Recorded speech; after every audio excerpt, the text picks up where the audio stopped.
Hey there guys, it's Mr. Q, your friendly neighborhood Qatari here. Now before I get started, let me let you all know, in case you don't know me, I'm not a supercar nut. And what I mean is that I do appreciate cars. I've got some great cars. Some of the cars that I own include a Lexus LX as well as a Mercedes AMG GTS.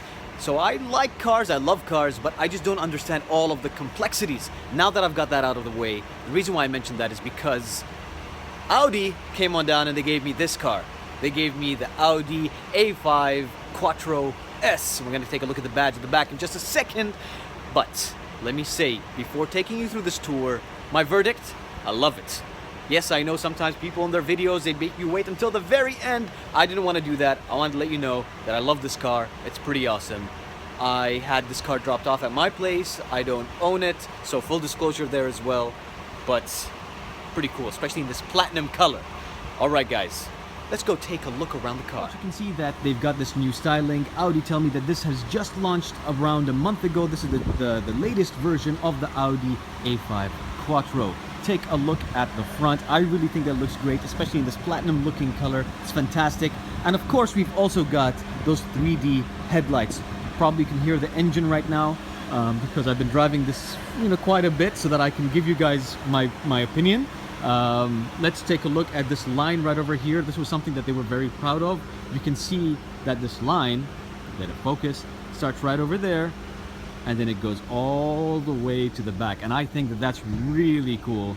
I like it a lot. And as you can also see, this is the coupe version. Coupe, you decide. The only thing that I particularly am not a fan of are the rims. If I had this car, I would change the rims. But other than that, I think it looks very minimalistic. It still has those sporty lines and it's fantastic. And there you go, you've got the S-Line badge right over there. Now, I should also tell you that when it comes to the overall experience, if I was gonna sum up what the Audi A5 is all about, it's smoothness. And I'll explain that in just a second. Over here, you've also got those 3D, lights over in the back. You can see that this is a 4.5 TFSI Quattro right over there. So this is what the back looks like. Really nice with this, integrated little wind spoiler, I guess, if you would call it that. Now, when I touch the button right under here, again, it's so soft, automatically just opens. I feel like I barely touched it. And the reason why I'm opening this up is because I wanted to show you how deep this is. So that is pretty deep. It's really deep. And you can see you've got access so they can put your skis. Although I wonder how many people actually have skis. I don't know, but it's cool. Over here, you've got a little kit over here. You got a little first aid kit, which I think is pretty cool that they include that in the car right over here. You've also got this, which is reflective vests, just in case, you've stopped and you need some, visibility, so you're nice and safe. And then over there you've got a triangle, fold-out triangle, which I think is also really nice. So they've actually, they've given you everything that you need. And of course you can see right over here you've got the reverse camera. On the top, that thin little strip, that's the brake light over there as well. So I like how they've integrated. It doesn't stand out, doesn't stick out, and it's like it's part of this bit right over here rather than having the light kind of blocking your view a little bit. Next up, what do we want to talk about? Let's get inside the car. What do you think? So when we open this up, the first thing that I wanted to talk about is look at those seats. The seats are beautiful. They are a little bit thick. It's really easy, by the way, to pull up this latch if you wanted to open up to get access to those back seats. You've also got these buttons over here that automatically push forward and bring back the seats, so that is nice and convenient. Over in the back, let's just push the seat forward just a little bit so that I can get in, so you can see what it's like from my first perspective, first person point of view. All right, so I'm in here, sitting down, and let's put the seat back. And I'm gonna push this all the way back now as well. So when it is all the way back, this is maximum, I believe. No, actually you can go back a little bit more. It will touch my knees. So if you are a very tall person, the person sitting behind the seat is gonna have a little bit of an issue. But overall, I'm quite comfortable. I've got access to my AC. I can control my temperature right over here. I have some speakers right over there. And then we've got this little bit right over here. This basically comes out, flicks open, hooks onto the seat belt, and then pushes it forward. Let me give you a quick demonstration. So let me just get out real quick. You can see that we've got the black and brown leather two-tone effect going on. Put the seat back. Sorry for blocking the camera, guys. Put this right over here. Close it. Do you see that? It's as if it's saying, "Here you go, sir. You'll need this, mate." So let me just put my seatbelt on, and then you can see it retracts. You see that? All right. Now in regards to the seat comfort, it is super extra mega comfortable. I really like it. It feels really good. They've got this little suede accent going on right over here. I'm not entirely sure why just here, but it's nice. When it comes to this cubby hole, it's 25% open. And then you've got access to your USBs and your auxiliary port. And also a nice little feature is that you can pull this up so that you can clean it. So I like these little convenience bits. It has a picture of a key over here. I'm not entirely sure why. Maybe you guys can tell me. This also has little locks so that you can lock it in different angles if you wanted to. Let's put that all the way down. Right over here, this is where I put my garage key, but also as you can see, you can remove this rubber so that you can clean this area out. Okay. I've talked a little bit about that. Now let's focus on this for a second. Now remember I said that it is super smooth. The main reason is because, first of all, look at this, look at this. It's I know you're not supposed to really turn the steering wheel when you're not moving. However, it is so soft. I love the fact that I can turn the steering wheel so easily and there's no problem. Of course, I also love this beautiful screen right over here. And if I shift on view, I can, you know, enlarge the RPMs as well as the speedometer. And then if I wanted to, I could also shift between like stations, phone, and then that's the map. Look at that, a big ginormous map, and it's lovely. I like it a lot. On the right hand side, we've got this an entertainment unit, I guess you would call it. You can go into menu, control lots of different things, including, you know, options for the car. In this case, it says the selected system is currently unavailable. I'm not entirely sure why. However, I can still change all of these different settings. And let me just put the music down real quick. Let me go into menu. You got sound, radio, media, telephone, navigation, map, audio, smartphone interface, and settings. So I really like the fact that when I plug this into the car, this turns into CarPlay, and I can see all of my settings in this nice high-resolution screen. Nice. Okay, next. Let's talk about the fact that we've got this little volume knob right over here. That's, you know, for convenience, although you most probably will be using the volume knob that is right over here on the steering wheel. Over here, we've got their little dial that you can use to control this, but it's also touch-based so that you can go ahead and write letters if you wanted to. You can toggle map, telephone, radio, media, back, menu. I haven't figured out what these buttons do yet, so we'll see in the future.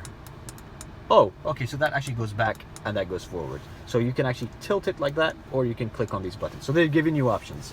Now let's talk about this. They have shared with me the fact that not only can you change the gear over here, so you can push the button, click it for safety, and then you can shift the gear or tap on park, but also it's meant to be an armrest so that it is convenient for when you are using the dial, which is cool. You've got your start button right over here. You've got your 12 volt right over there. And it's not an actual lighter, just a filler. You've also got the aircon right over here, which is nice, with their own individual LCD screens. And you've got the drive select mode, which I wasn't able to use. I'm not entirely sure why. You've got the engine auto start stop.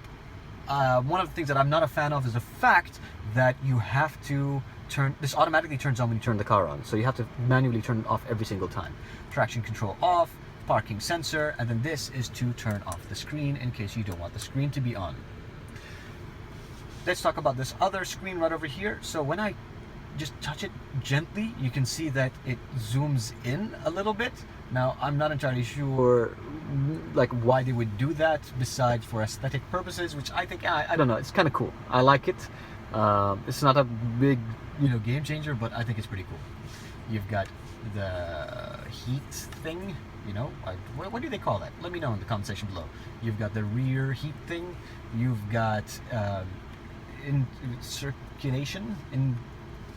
circulation. Sorry guys, I'm translating mentally from my language, Arabic, to English, and then you can turn it off right over here as well. Over here you've got the auto brake, which is really cool. I love it because what happens is, like, let's say you're at a traffic light, and if you release the brake, it won't roll forward. I really like that a lot. And then you've got the handbrake. So that's pretty much it. If you want, you can take a look at the space that you've got in here, and you can see the fact that can put in an SD card, SIM card, and then the second SD card, and that's where they hide their CD player, their audio multimedia. The reason why you can have a SIM card is because you can also enable things such as Wi-Fi. So it's somewhere in here. Let's see, is it through this? No, it's not. Is it? Okay, I'm not going to be able to find it right now, but there is Wi-Fi, which I thought was nice. You can adjust things such as a speech dialogue system, reset it to factory settings, system maintenance, and then you can do system updates, which I also think is very cool, because not all cars allow you to do easy system updates. Let's go back into car real quick. Vehicle settings. You've got the steering wheel button, which is that special star button right over here. You can decide what you want to do with that. How you want the seats to automatically move. Exterior lighting, which includes lighting right over here. So these illuminates. Then over here you've got some other settings such as auto, you've got full beam, you've got fog lamps. You can adjust the lights over here so you can how bright it is, on the dash. You've got the rain lights, I guess they are, and then of course you've got these additional lights. You've got settings so that you can unlock, lock. You can set a seat, 2 positions. This is how you adjust the lights. The mirrors, the side view mirrors. This is up and down. That's the button right over there so that you can open up the trunk. Up here you've got the light for when the door is open. You can open up the sunroof shade, you can open up the roof itself, and then you can turn on the lights. So let me show you the roof. It's nice and big.